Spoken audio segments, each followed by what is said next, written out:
Welcome to another edition of Sandton Krishna's podcast. Today we're very excited to have Balaram Prasad and Madhusneha. These devotees are part of the team that are heading up the music and mantra sessions here in the Johannesburg area. So we're very excited to have them today.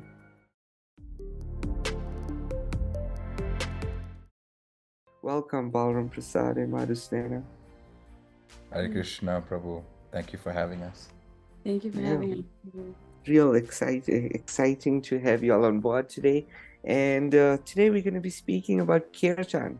So you've been doing this Kirtan for time, doing lots of programs, attracting people to come and sing and dance with us. And before we get into that, I wanted to find out, how did you come in touch with this holy name, or when did you come in touch with this holy name, Balaram? By the fortune of my parents, who came into contact with the devotees in the mid-80s, particularly His Holiness Parthasratidas Goswami. They took up Krishna consciousness back then, and they gave us Krishna consciousness from the time we were born. So the holy name has always been a part of my life, but I guess it's taken different meanings throughout the phases of my life. You, Madhusneha? For me, I think I don't remember when I got in touch with the holy name. I think it was from the time I was born. I'd been exposed to it, but I wasn't a so-called practicing devotee until I decided that I was done living the life I wanted, and I was studying at UCT, and in 2013, I met my spiritual master, His Holiness Kadamba Maharaj, and that's when I decided to take up the practice much more seriously. So I don't remember when specifically I was introduced to the mantra, but I think it was always there my whole life. Wow, that's really amazing. But at the same time, we can see that this mantra has been with you all from childhood until today. Do you see any difference in your life with this mantra, or is it just one's faith or one's belief? What is it about this mantra that's so enchanting, so captivating, sometimes so spiritually intoxicating? How has this mantra really helped you in your life? I think Srila Prabhupada describes the mantra as seeds. These three words, Hare, Krishna, and Rama specifically, as seeds. Seeds that hold the entire spiritual world within them. Once planted, and once they begin to grow, which may take a while also, then so many aspects and so many layers of depth and meaning come from these seeds, and more seeds are also produced. Like besides the tree itself that it produces, a beautiful tree with trunks and branches and leaves and twigs and fruit and flowers, there's also more seeds, so that more chanting can occur, more sharing of the seeds, more spreading of the seeds can occur. So that's that's what I would say. And Madhu, how has this mantra really helped you with your life? Well, for me, I think it's kept me grounded in all kinds of ways. I think it reminds me of my commitment to this spiritual journey that I'm on, and it serves as a really big reminder of what life was before this mantra was taken seriously by me. And it kind of keeps me safe. Like I always feel like when I chant, I'm safe. I feel protected. I feel like I could do more right things than wrong things. So yeah, for me, it's because I came. I mean, I lived my first year exactly the way I wanted it to, and then at some point I felt like there was not much meaning to life when you just keep doing the same mundane things over and over. Like the parties become the same, but yeah. So for me, it's always a reminder of how Srila Prabhupada and the holy name are our saving grace. Yeah. That's it. That's interesting, Madhu. That you're saying that uh the, doing the same thing every day. We do the same thing every day. But this mantra, you chanting, and you chanting this mantra, which is just repeating itself. So why repeat this mantra? Why not repeat some other word out there? Why not repeat flower, flower, flower, or Coca-Cola, Coca-Cola, Coca-Cola? But why is there a connection when you'll chant this Maha mantra? So I felt like initially when I started chanting, I felt like it could be a boring thing. When you initially start chanting like those many rounds, and you would think it would get monotonous. But I think for me, the reason I pushed through my mind thinking it would be monotonous initially, because I didn't have taste. I still don't have taste, but I think it was my faith in like the bona fide spiritual masters and Srila Prabhupada in this process. So I just had a lot of faith that whatever my spiritual master told me, I had to do. So I kind of became like a real child because I was held accountable for my japa. It was something that Guru Maharaj always encouraged me to do. He would always check in with me how that aspect of my life was going. So I think initially it was always I think my mind could have made it a repetitive, boring thing, but I think it was my faith and my conviction in following the orders of my spiritual master that kept me wanting to do it. And then eventually you notice that even though it's the same mantra you're doing over and over and over, you're saying every day, like for a few hours of the day, every round is different. Every mantra is different. Like sometimes you're there with the mantra, sometimes you're not. Sometimes your mind runs, sometimes it doesn't. Sometimes there's mercy, sometimes there isn't. So even though it may appear to be the same, it's not the same. So yeah, that's how I get through it. Wow, that's really deep. Thank you for that. And yeah, it's said that from all the material elements, sound is the closest to the soul. We have the sense of touch, taste, smell, etc. But when it comes to the ether, one of the material elements, the ether is the most subtlest, and from that subtlety comes sound. So that's why it vibrates the soul. So this is the potency of sound. This is the potency of this mantra. Balaram, you've led many kirtans, maybe hundreds of, not thousands, of big kirtans, big small kirtans. What is it that you actually feel or experience during this chanting process when you are leading the kirtan and you have hundreds of people following you in chorus? What are you actually experiencing?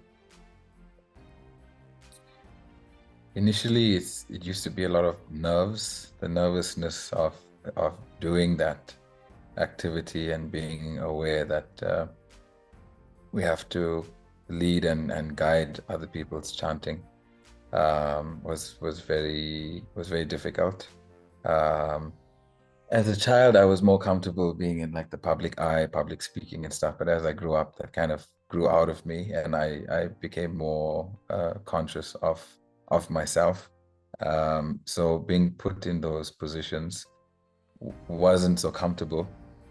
But I think my own personal practice of kirtan, which came about when mom and dad left, actually. I used Kirtan as a Kirtan alone, doing Kirtan alone rather, as a mechanism to process emotions, to speak to Krishna, to help me understand what's happened, to help me work through the difficulties that came with that. And I found that during a kirtan, if I'm leading a kirtan in front of a crowd, at some point the nerves would melt away, and the meditation that I would have in my personal sadhana of kirtan, that would come into play a bit more. Krishna would become a little more clear to me, and then it also becomes fun, because we're doing kirtan with devotees, we're doing kirtan with friends, and as the melody changes or the energy increases, then all these things they begin to take over the material elements that may be at play, and then Krishna becomes more present in the holy name for me when the kirtan becomes more fired up, because there's less space for any other vibrations. The vibrations of the musical aspects, the mridanga, the chanting, the holy name, all of these are so intense that there's no gap for any other kind of material consideration. Well, thank you for opening your heart there. But we just on that last point, you're saying there's no gap for anything else.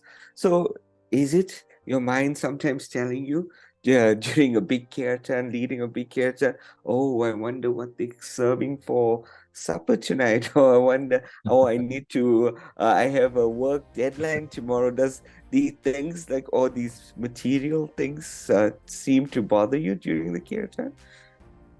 So usually, yes, if I'm not chanting, if I'm not leading the kirtan, if I'm not busy trying to engage in serving the kirtan directly, then these things definitely come up over and over and over again, and they come up more than the holy name comes up in my mind. So I try my best to engage my hands or my feet or some part of me in direct service in the kirtan, so that that part of me can keep me connected to the kirtan, and I can't space out, and I have to kind of be present in the kirtan because I'm serving that part of it. But if I'm leading kirtan, sometimes what can happen is the logistical part of things, the sound or the mic or the instrumentation or something going off here, or maybe for our preaching programs, being a bit anxious about the prasadam being enough, etc. So these distractions also come about. Yeah, I don't know how to deal with them. Madhu, can we put that to be, we have spiritual distractions, or the logistics that go around the spreading the holy name, like the sound has to be perfect. Is there enough food for all the people attending, or prasad for everyone attending? Can we to bring this down to the spiritual aspect of, or spiritual logistics, and not so much, and it doesn't count so much as a distraction compared to the normal mundane things when it's not related to Krishna or not related to Krishna's holy names? I think when you're in the whole whirlwind of it, then it doesn't feel like a spiritual distraction, and it feels very material, and it feels like I don't even know the right word to describe it, but it really feels like something that's too anxious for somebody to deal with, and it would be easier to just not deal with it altogether. And so it does have an aspect of like material like it's too materially logistic heavy. But then after you go through the whole process, and after you finished the preaching program and the prasadam ended up being enough, you brought home a whole pot. This is it's a real life story. Then it doesn't feel like it was material, because the feedback you get from everybody is encouraging. And then you see the aspect of mercy. You see, you see some things and you're like, okay, that wasn't so bad. So it is, I think any logistic that goes into any devotional service is spiritual, but when you're in it, it doesn't feel like it, but it all is spiritual. Yeah. If I can add something to that, Please do. To what Madhusneha said, probably what you were saying earlier today about putting your heart into a service, but removing yourself from the result and being detached from the result. I'm being reminded of that now, just speaking about this. I never thought of this before, but I guess it's an example of that, where we're involved in the kirtan, we're involved in the organizing of the program, but there's only so much we can do. There's only so much within our control, our scope of activities, circumstantially and otherwise. But at the end of it, when it's done, and then when we can kind of see the result, we see that Krishna's really taken over, and it's always his plan that pans out, and all of our worries and all of our anxieties and the different little details that we can get caught up in and the distractions that we worry ourselves about, they're kind of inconsequential, because what Krishna wanted to happen happened. Yeah, not even a blade of grass moves without the Lord's sanction. But at the same time, it's up to us as his devotees or aspiring devotees, to try to put in that effort, right? To make it the best for him, make it the best offering for him. May this melody make it the best melody for him, you know? And even if we're not singing, we just have to be, as the audience, just have to be attentive to it, you know? And that's what Krishna is looking for. But ultimately, after we put so much of effort into all the logistics, booking a venue, getting a good sound system, getting the good musicians to accompany you, to give the best presentation of Krishna consciousness, give a best presentation of Krishna's names. And what are we looking for at the end? We're not looking for anything but for those devotees who attended, just to find some solace, just to find some satisfaction, just like how we feel the same satisfaction when we chant this holy names.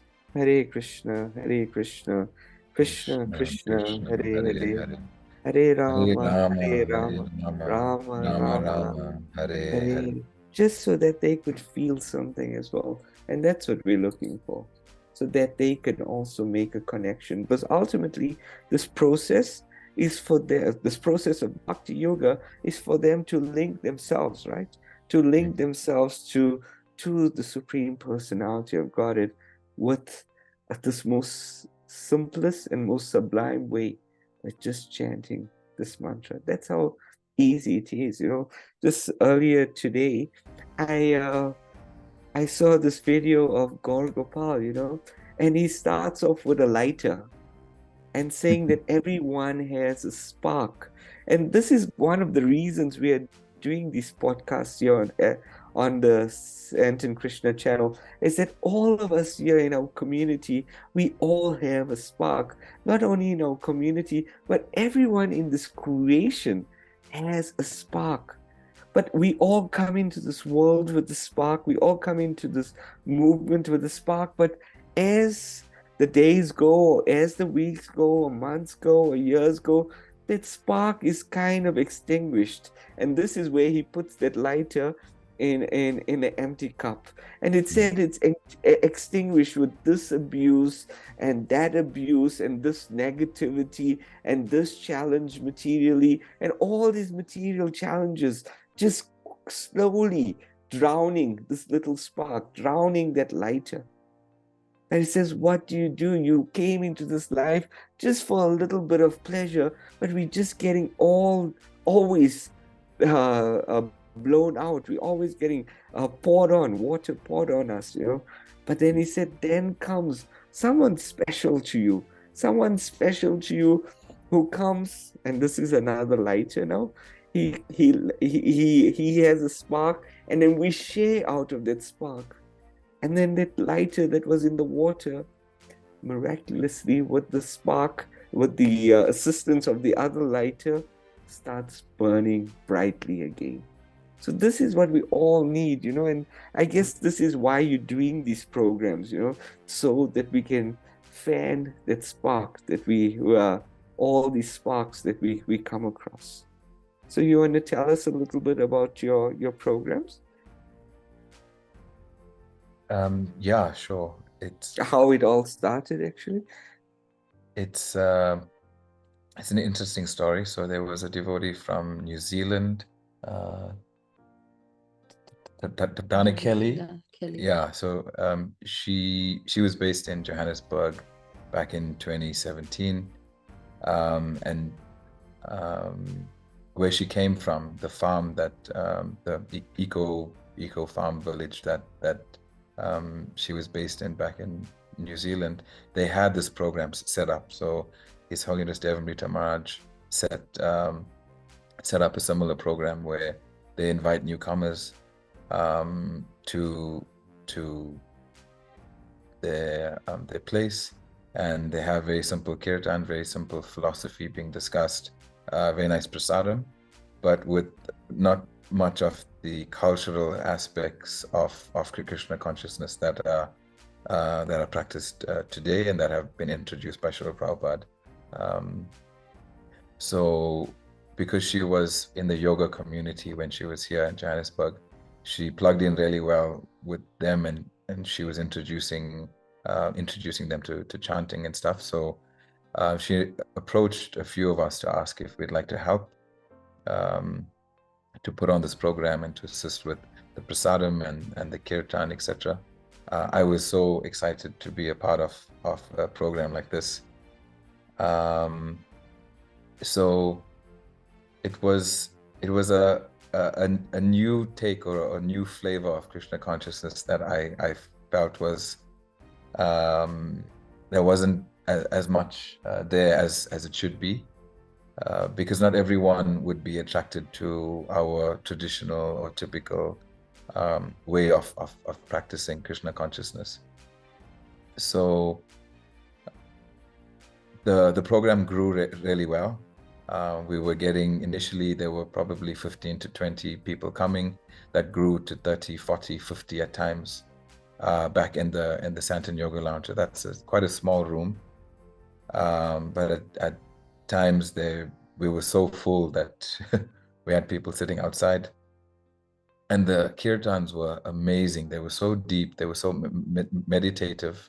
I found that the format of the program, where we'd introduce the chanting, we'd set a meditation for the evening, and then we'd get into the kirtan. It set everyone's intention for being there very, very clear. So the experience of the attendees as well as us who were putting on the program, it was a very uplifting feeling, and I couldn't get a lot of that feeling when I would go to a usual temple program. I guess because for me at least, kirtan was just another part of the program, just like whether there's for Sunday Love Feast, there's class and there's arti and there's Guru Puja Prasadam, like that. Kirtan was just another piece of the pie. But in this Music and Mantra program, it was a very, very focused, very intentional type of setting So yeah, with lockdown, obviously that knocked everyone out of the park. So we took quite a hit there in terms of our frequency, in terms of our consistency, and even venue that changed. So there's been quite an evolution of the program since Jan 2017. Right now we are up the road from the Sandton Temple, still at the Sandton Yoga Lounge. Who they've moved their studio to, what is it called? What's that? A really good A really therapist. good therapist. Yeah. So there's a nice healthcare center in Ravonia called a really good therapist, and they have the new yoga studio there. So they have us there once a month, the first Friday of every month from 7 to 8:30, and yeah, we're working on our consistency again. We're working on our frequency again. The team's also evolved in its own way, but I'm so glad that she's come from all the way from New Zealand to share this idea with us, and I'm seeing so much of value come from it, and we meet some incredible people, incredible spiritual seekers, and some very interesting people. So yeah, Madhusneha, would you like to share anything? Good. Okay. I'm a new Wow. I'm a new joiner to the team. But that's quite amazing, right? For 5-6 years you've been doing this program now, and it's really nice. I'm sure you're seeing different types of souls come through, spiritual seekers, as you said. And this word kirtan alone has become such a trendy word, right? Yeah. Kirtan, guru, it's just like normal words now. It's people, everyday people use it in their vocabulary nowadays. You know, that if you want something, if you want to go through meditation, it's kirtan. You know, if you want some advice, it's guru. You know, so yeah, many different types of gurus as well. But I'm so happy to see how this kirtan is spreading here in the Sandton area. But it's also spreading throughout every corner of the world, right? From America to Australia. They do sometimes kirtan on boats that goes under the Sydney Harbour Bridge. There's all parts, different parts of Asia. Here in Africa, Nigeria, Cote d'Ivoire, Nairobi, Botswana. It's everywhere, right? Kirtan, kirtan, kirtan. Actually, the Maipuris once went to Antarctica, either on the way to Antarctica or on the actual continent. But I remember seeing a video of them. They were surrounded by snow. They might have been on a boat, and they were doing kirtan. It was just a few of them, and I'm just thinking how this holy name is so. Krishna is so merciful. He's so flexible and not palpable. What's the word I'm looking for? Okay, I've lost the word I'm looking for. But he becomes so accessible in the form of his holy name, whereas in his other forms, he may be a little bit more rigid. He may be a little bit more strict. But the holy name is just so merciful. Wow. Balaram, we have different aspects to kirtan, right? But for today, there's many different aspects. But for today, we're going to concentrate on the essential side and the musical side. So first, Madhu, on the essential side, when these seekers come through, did we see change of hearts? Because this is what the essential side does, right? By hearing this kirtan, by participating in the kirtan, it changes your heart. So have we experienced something like this from any of the guests coming through? Yes, there's been a few people that have been coming for Music and Mantra off and on, but you see they're more interested in, I guess they get the kirtan and prasadam experience at a program, but now they've started becoming more interested in the philosophy. So we had a preaching program a few weeks ago in the South Coast, and there was actually people from that program that found their way to Sandton, and they came to the Music and Mantra program, and you see there's a desire for wanting books now. So we started to take Bhagavad Gita's and a few of Srila Prabhupada's books to the programs, and almost everyone there took a book home. So there is a desire on their side to know more, which is really inspiring to see, I think. Yeah. So their hearts are opening, but is there something else happening in their lives? Are they driving Ferraris now, or are they getting that big presidential apartment that they always desired? What is it about this mantra that's changing their hearts? I think what they come back, the feedback that comes back to us is that they feel happy. I'm not sure on the material plane what's happening, but from the feedback that we do get, it's they feel very happy, they feel very peaceful, they feel content, grounded. It's those kinds of feelings that are brought to our attention. And those feelings and emotions you speaking about, no money can buy that, right? Exactly. Yeah. And that's what more people are realizing.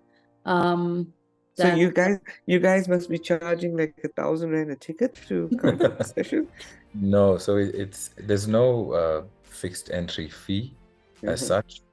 We accept donation from whoever is open to offering that, just to cover the cost of the program, the boga, and the different arrangements that are made to host the program.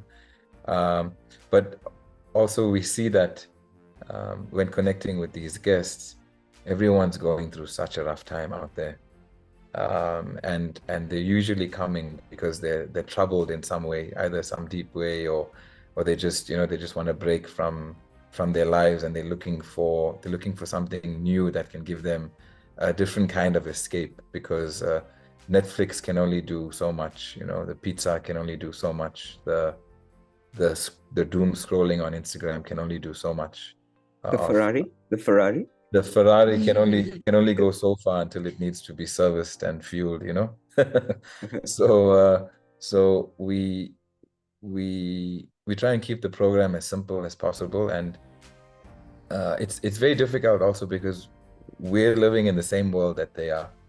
We are also going through a lot, and we also, we have our own troubles that we have to deal with, but because the service is there, Krishna is giving us a motivation to work a little bit harder, to fight for Krishna consciousness, to hold on to Krishna consciousness, so that when we are holding space for our guests, we can actually present it well. We can represent Srila Prabhupada as purely as possible. So that's what we see. We see that there are a lot of people that are coming that have some troubles, and the Kirtan kind of gives them a break from that, from the burden of their lives, if you can put it like that. If I could just please go ahead. What Balaram said, he said, like, a lot of people come there with, that they need a time out from the world when they come to Kirtan. From another side, from like a perspective of an aspiring devotee, you also begin to you begin to appreciate your life a lot more after doing these programs, because you begin to like tangibly see how life could be so different if you didn't have the mercy of Srila Prabhupada in it. Mm. And you really go home thinking, wow, okay, that, like, you hear some of these problems and they're so extreme, they're so difficult. And then you think, yeah, we also have problems as devotees, but Krishna really, he really like makes it a lot easier. And then you feel more inspired in your own life, in your own practice, to try and feel more connected, to try and put in a better effort in your own practice, because you see where you could have been and you see where you are. So that's a very inspiring feeling that I leave with after Music and Mantra programs, after any program where you've like spoken to someone new who's going through so much, and they don't even know how to deal with it. So yeah, it really leaves you with a lot of gratitude for what we have. It's really nice. At the same time, while you were speaking, I was just thinking of how Srila Prabhupada sat there in the mid-60s in a park in New York City, and he just sat under a tree and he chanted this Hare Krishna Maha Mantra, some cymbals, a bongo drum, and people were just so attracted to it, because the problems that we had in the 60s and the problems we have now in 2023 is basically the same, or maybe now in 2023 it's magnified a little, but the anxiety is the same, the stress levels are the same, it's all just the same, but we have an outlet, right? An outlet to this pressure cooker type system that we're living in, and this is that connection through Krishna's holy names, so that's really amazing. And it's really amazing that you guys and the team of devotees that you'll have are going out there and trying, you're so young, but you're going out there and you're trying to connect people with Krishna's name. So that's really remarkable, and we thank you all for that as well. Balaram, there is the musical side, but we won't dive deep into that now. Okay. There's different types of melodies, there's different types of ragas. Maybe we'll leave that for another interview when you'll come back here. Sure. But how about, Balaram, you give us one melody, your favorite melody. Sing your heart out for us now. Oh, Krishna. One name, one name.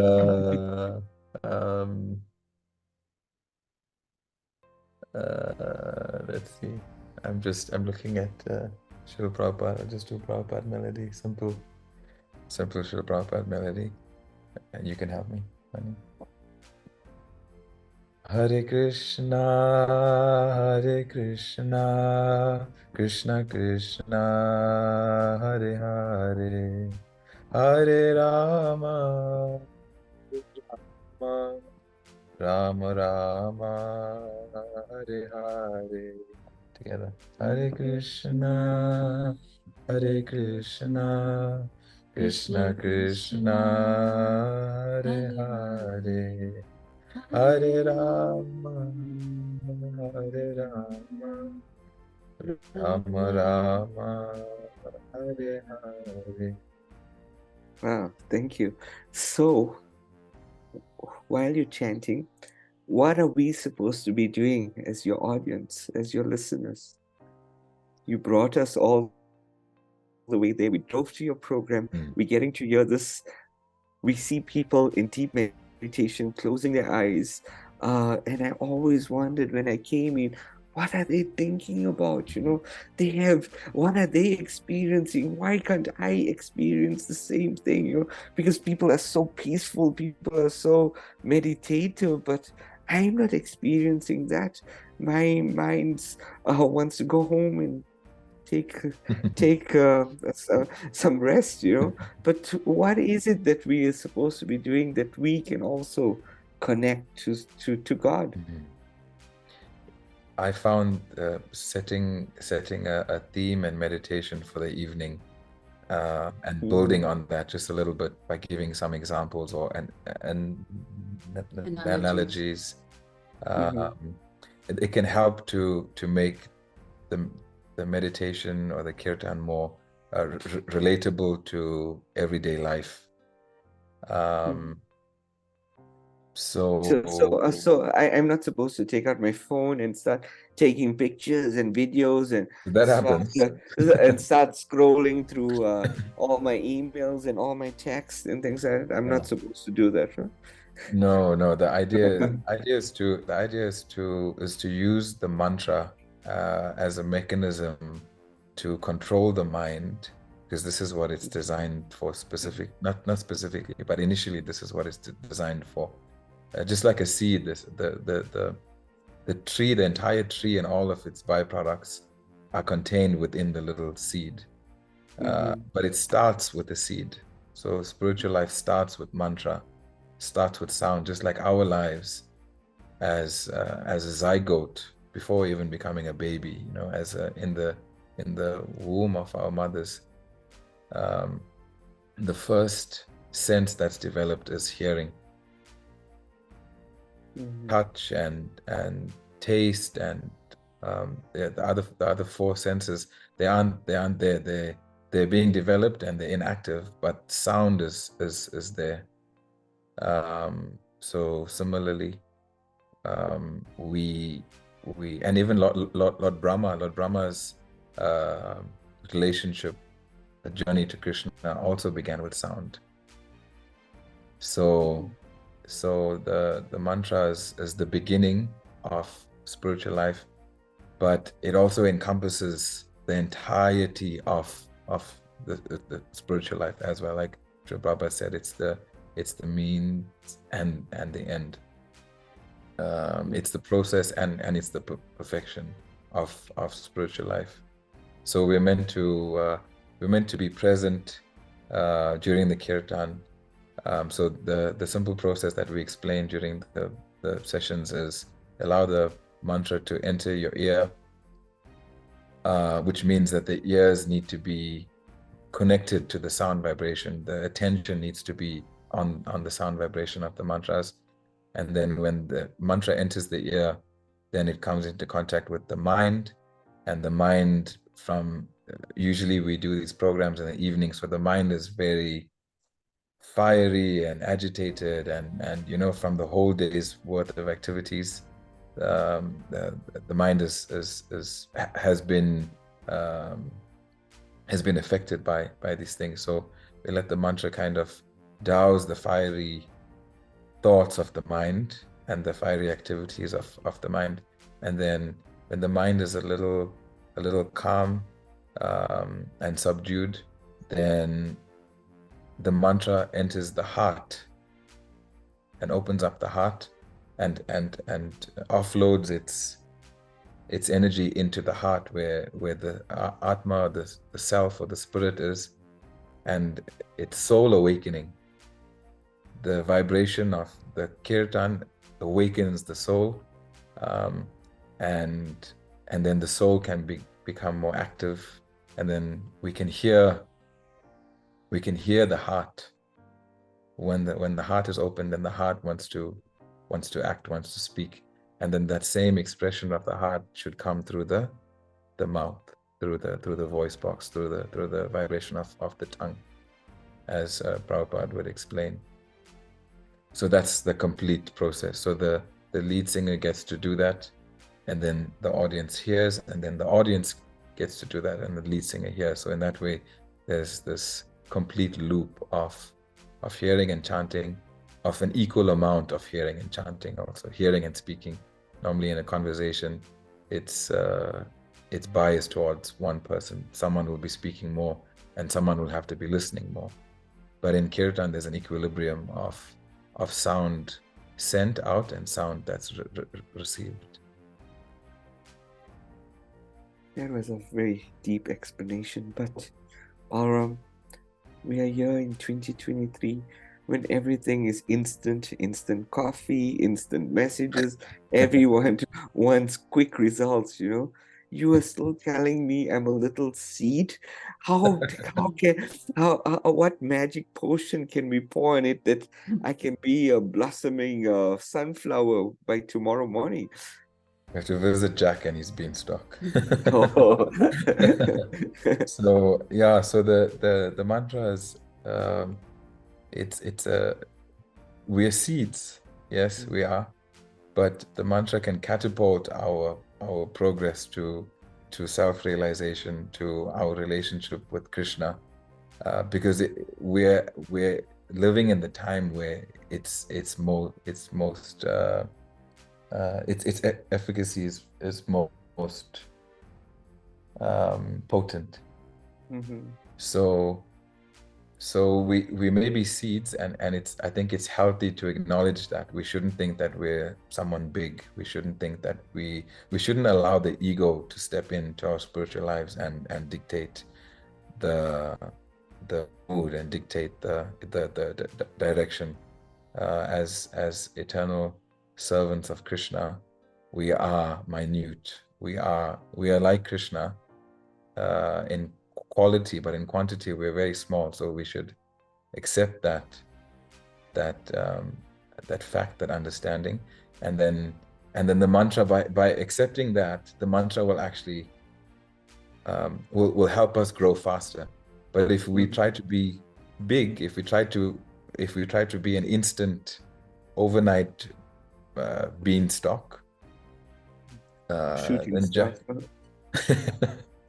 then Jack is not going to be happy, because there won't be anything for him to climb. That's nice, and I think it's a good point to conclude with tonight. That each seeds, each flowers out there maybe, but each seed is on their own level, and we have to accept that, and we have to be grateful for that.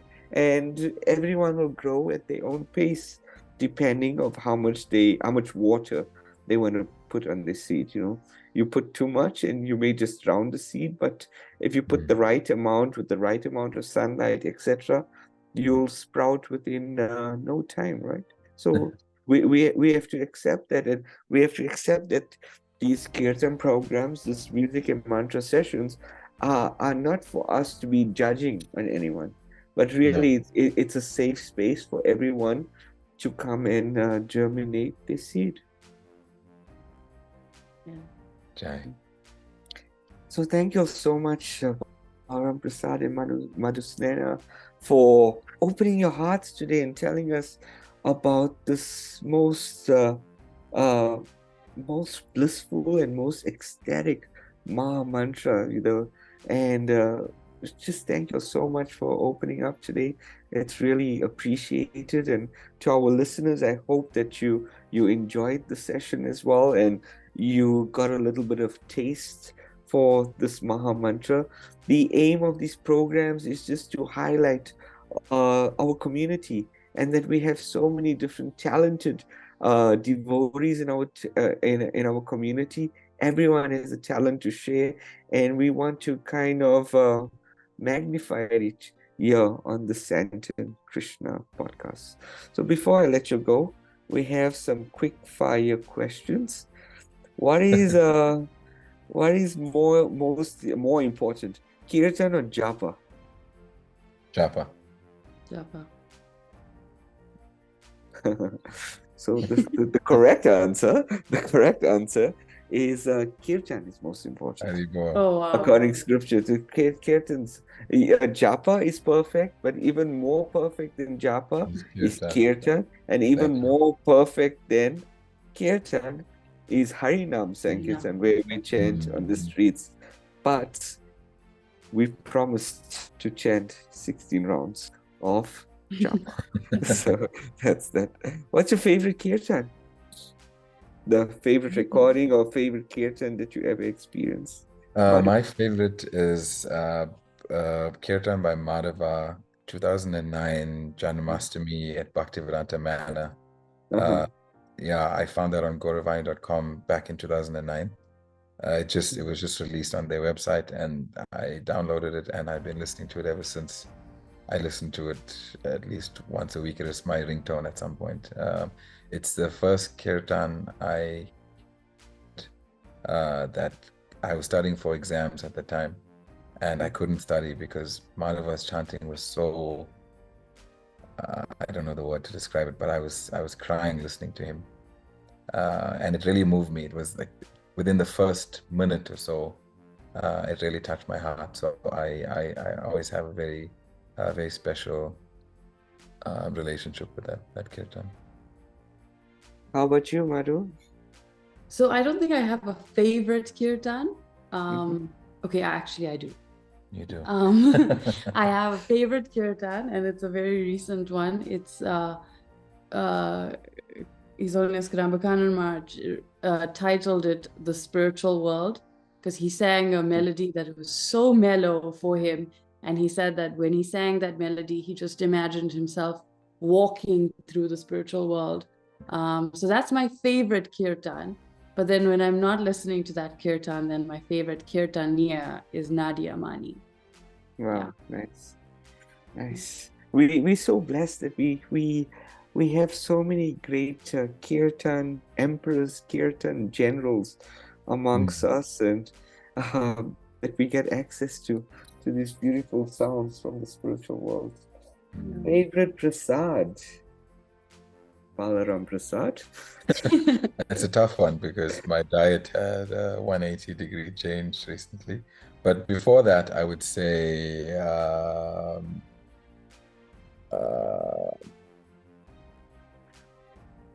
paneer, cauliflower, peas, and potato sabji, creamy sabji, with roti, and a nice homemade trifle, like trifle from scratch. Actually, Sadhana Shakti would make a trifle that was almost similar to Mom's. That's like my favorite dessert. And that cauliflower needs to be deep fried before it goes into the so it holds its shape. Right.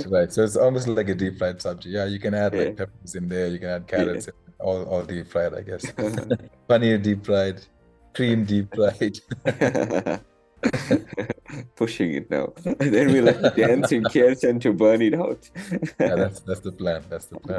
How about you, Madhu? I don't think I have a favorite prasad. But I do like lasagnas and I'm sure your favorite prasad is Balaram Prasad. Yeah, the Lord's riches, yes. Second to that is her answer. No, I think I enjoy pizzas and lasagnas and pastas a little bit more. Italiano. Yeah. Oh, that's nice. And the last one, favorite movie? Ooh, no. I think for me it's anything Indian. Wow, okay. I think Christopher Nolan's movies are amazing, and I watch them over and over. So Interstellar, Memento, Tenet, stuff like that. Yeah. Nice.